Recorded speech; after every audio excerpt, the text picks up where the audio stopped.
ব্যাংককের সুকুমবিত থেকে সকাল 7:20 রওনা হলাম। উবার বা পাঠোয়ের মতো রাইড শেয়ার অ্যাপ বোল্ট থাইল্যান্ডে বেশ জনপ্রিয়। বোল্টেই পেয়েছি এই ড্রাইভারকে।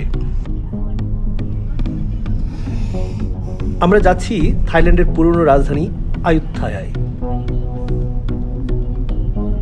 ইতিহাস, স্থাপত্য আর ঐতিহ্যের এক অপূর্ব শহর। আর সেই শহরে পৌঁছানোর সবচেয়ে সাশ্রয়ী ও রোমাঞ্চকর উপায় হলো ট্রেনে চড়ে যাত্রা। ব্যাংককের দুটি রেল স্টেশন থেকে আয়ুত্থায়া যাওয়ার ট্রেন ধরা যায়, ক্রুংথেপ এফিওয়াট সেন্ট্রাল টার্মিনাল এবং হুয়া লেম্পং রেলওয়ে স্টেশন।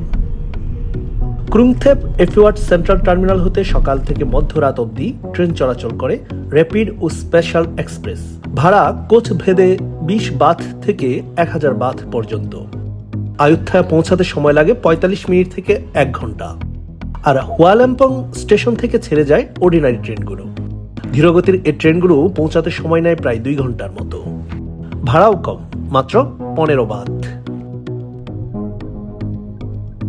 আজ আমরা ব্যাংককের ঐতিহাসিক হুয়া লেম্পং রেল স্টেশন থেকে অর্ডিনারি ট্রেনে করে যাত্রা করব আয়ুত্থায়ার উদ্দেশ্যে।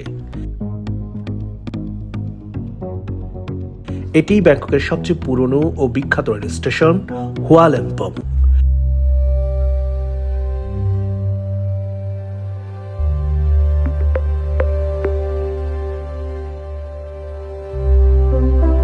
একশো বছরেরও বেশি সময় ধরে এই স্টেশন থাইল্যান্ডের রেল যোগাযোগের কেন্দ্রবিন্দু।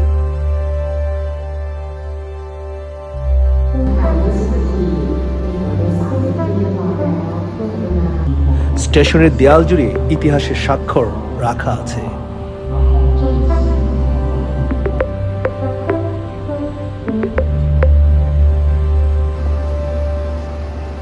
এখান থেকেই প্রতিদিন শত শত যাত্রী ট্রেনে করে দেশের বিভিন্ন প্রান্তে যাত্রা করেন। মাত্র 15 বাথেই ট্রেনের টিকিট কেটে নিলাম। ট্রেন ছাড়বে 9:30টায়। এখনো 1.5 ঘন্টার মতো সময় আমাদের হাতে আছে। স্টেশনের এক কোণে 2 তলায় Black Canyon coffee, espresso coffee 80 baht করে।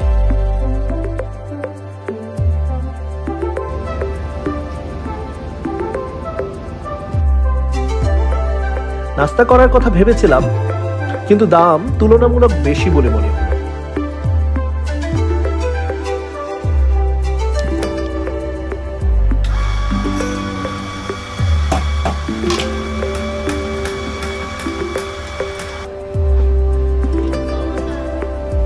শুধু কফিই নিলাম।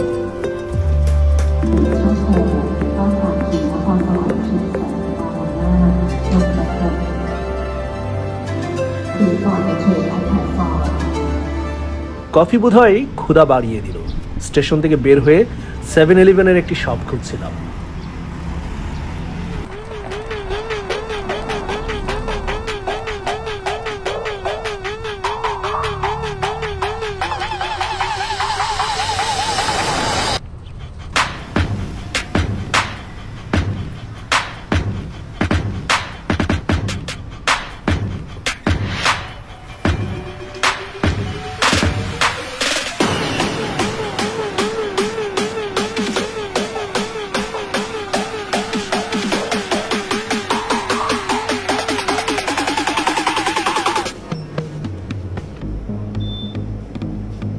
এত এত খাবারের ভেতর হালাল কোনটা বুঝে পাচ্ছিলাম না।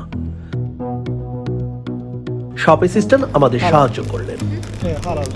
হালাল সাইন দেওয়া আছে, যেটা হালাল।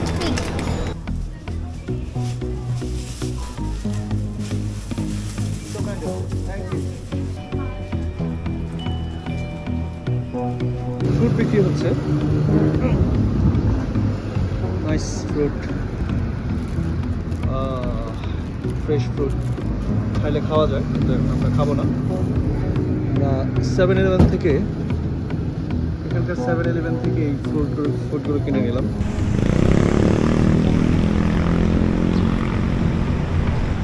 For Bangkok to Sonsafari Park, we depart in 3-minute passenger touring by this train. Please board the train at platform number 7. Thank you.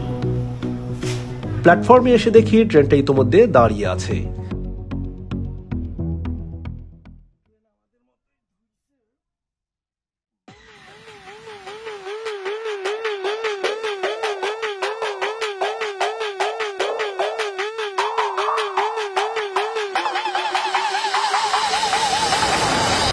এই অর্ডিনারি ট্রেনগুলো অনেকটা স্থানীয় পরিবহনের মতো। সিটগুলো সাধারণ কাঠ বা ধাতুর, জানালাগুলো খোলা।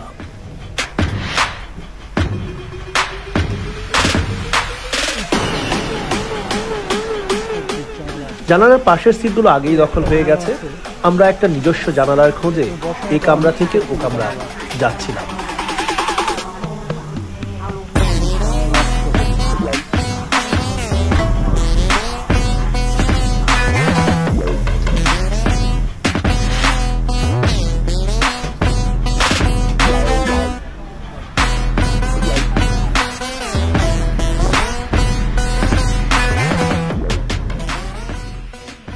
অবশেষে পাওয়া গেল।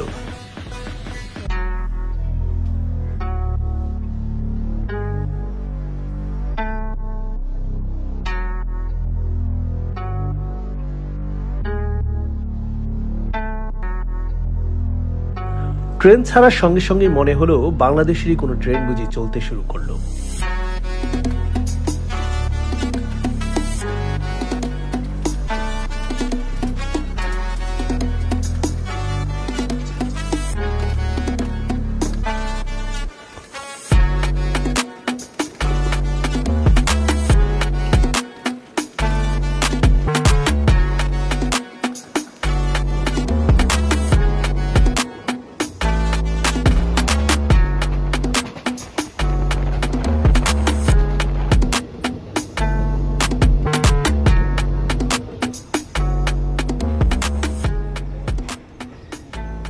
শহরের ব্যস্ত রাস্তা, বাজার, ছোট ছোট স্টেশন সব যেন সিনেমার দৃশ্যের মতো ছুটে যাচ্ছে জানালার পাশ দিয়ে।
প্রায় 2 ঘন্টা পর ট্রেন এসে থামলো আয়ুত্তায়া রেল স্টেশনে।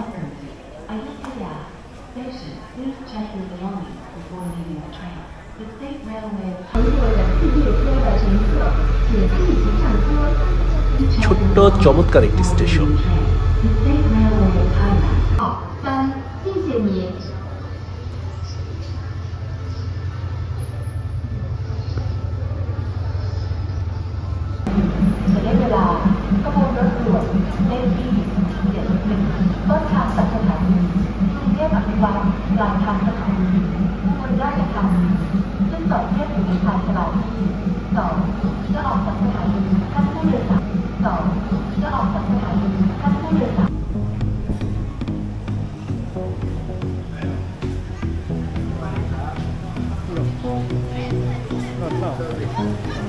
স্টেশন থেকে বের হয়ে আপনাকে খুঁজে নিতে হবে রেন্টাল বাইক, টুকটুক বা সাইকেল, কারণ রেল স্টেশন থেকে আয়ুত্তায়া প্রাচীন নগরী প্রায় 3 কিলোমিটার দূরে।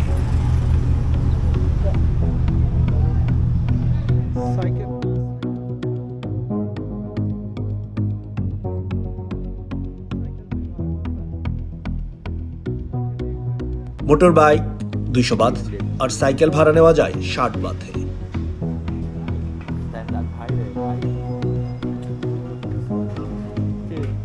মোটর বাইক ভাড়া নিতে ইন্টারন্যাশনাল ড্রাইভিং লাইসেন্স লাগবে, আমাদের তা নেই। টুকটুকে করে ছুটলাম ওয়াট মাহাটাট দেখতে। অনেক দরাদরি করে 3 ঘন্টার জন্য 300 টাকায় টুকটুক ভাড়া করেছি।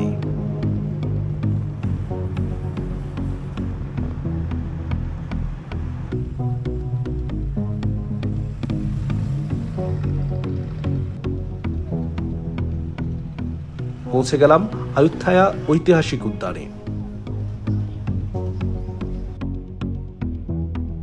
এখানে এক একটি নিদর্শন দেখতে পৃথক পৃথক টিকিট করতে হয়। থাইল্যান্ডবাসীদের জন্য 10 বাথের টিকিট আর ভিনদেশীদের জন্য 80 বাথ করে। আমরা ওয়াট মাহাটাটের টিকিট কিনলাম। মাহাটাটের জন্য আর অন্যগুলোর জন্য নিতে হলে আবার টিকিট দিতে হবে।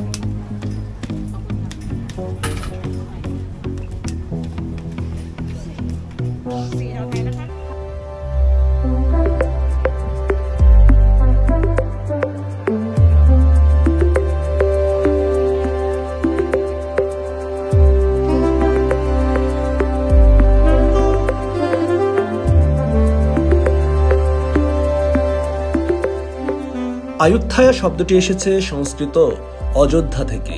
অযোধ্যা মানে যুদ্ধে জয় করা যায় না, অর্থাৎ অদম্য শহর বা অপরাজেয় নগরী।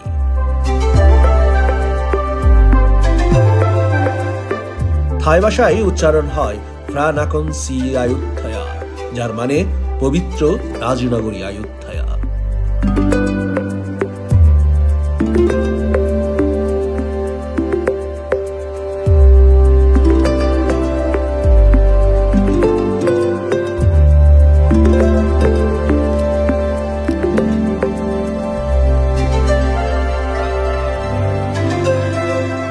ইতিহাস বলে 1350 খ্রিস্টাব্দে রাজা উথং আয়ুত্থায়া প্রতিষ্ঠা করেন।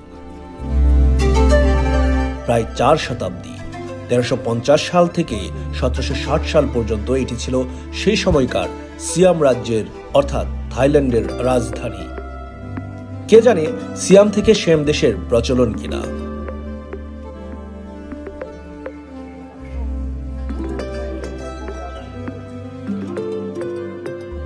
1400 শতকে এই আয়ুত্থায়াই ছিল এই অঞ্চলের রাজধানী। এখানকার ইট, কাঠ, পাথর, বৌদ্ধ মূর্তিগুলো এই অঞ্চলের সমৃদ্ধির কথাই জানান দিচ্ছে।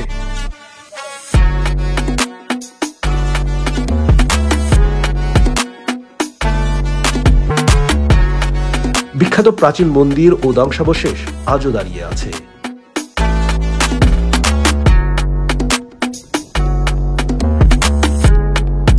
বিশেষ করে গাছের শেকড়ে আবদ্ধ বুদ্ধ মূর্তির মাথা আয়ুত্থায়ার প্রতীক হয়ে আছে।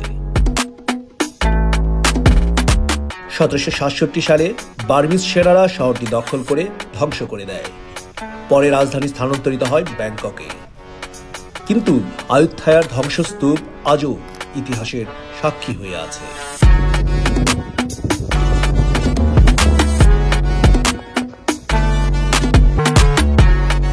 1991 সালে ইউনেস্কো ওয়ার্ল্ড হেরিটেজ সাইট হিসেবে এটি স্বীকৃতি পায়। বটের শিকড় থেকে যে বুদ্ধ মূর্তির মাথা বের হয়ে আছে, যেন কালের গহ্বর থেকে উকি দিয়ে দেখছে বর্তমানের মানুষদের। মানুষ মূলত বর্তমানে বসেই রচনা করে অতীত ও ভবিষ্যৎ।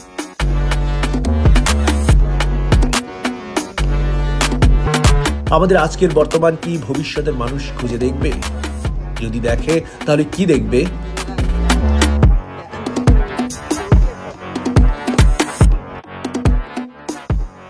তবে মানুষ আয়ুত্থায়ায় এসে খুঁজে ফেরে সমৃদ্ধ অতীত।